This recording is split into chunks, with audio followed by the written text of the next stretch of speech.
Firstly, I would like to apologize again for the re-upload of The Ward Part 2. This is why you may have received a notification update about the status of the Ward series that I am doing.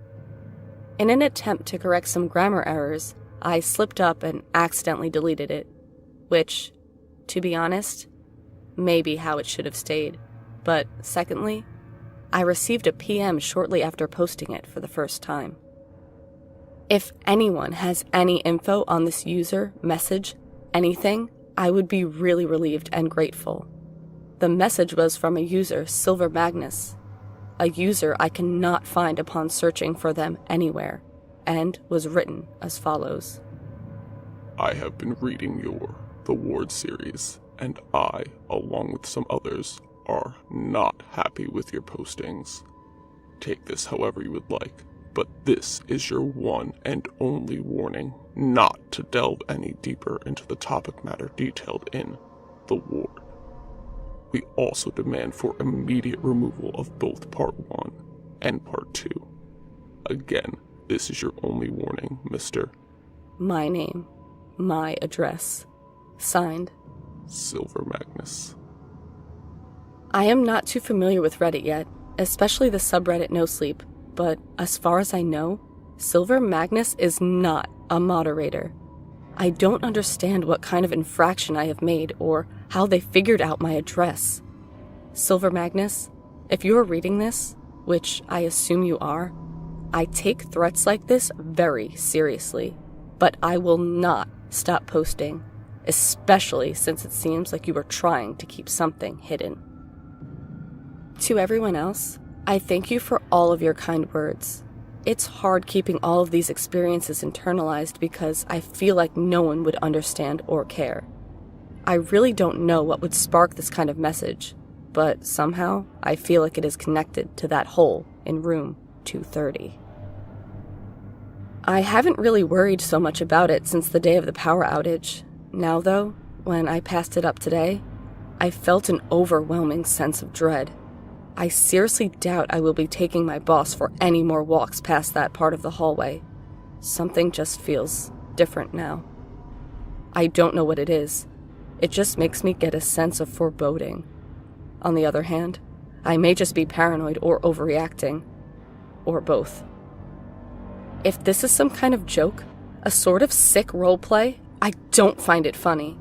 My work is stressful enough as it is, and the last thing I need on my mind is thinking about someone stalking me.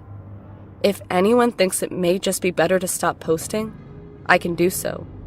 But I would rather keep being transparent, telling my stories as needed. I promise to keep you all posted on everything that transpires, but I want to be as careful as possible with how I proceed to do so.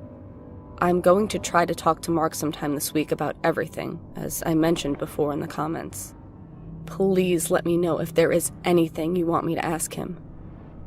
Finally, a strange development has occurred, one that I find far too convenient to be mere chance.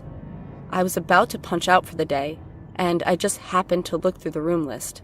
It's basically an Excel spreadsheet with room numbers and patient names, along with specific notes on that room or patient. I noticed that the patient currently admitted in room 230 was being discharged.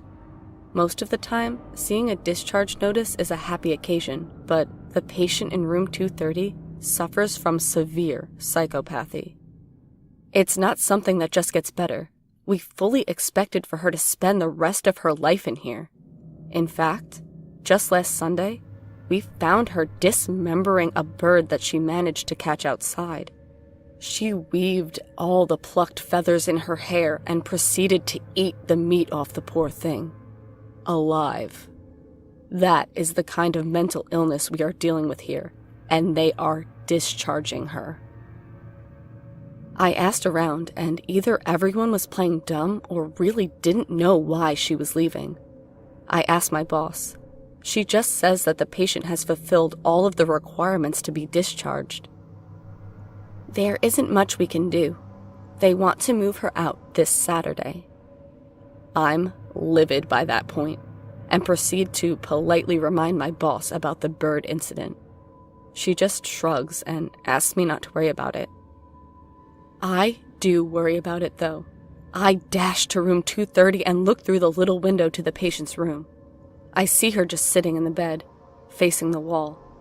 Something is off, but I couldn't put my finger on it. Then I notice it. Dust. She has fine, gray dust powdering her arms, just like the powder Mark had described. I head into her room and ask her how she did that to herself. She does nothing, just blankly stares at the wall some more.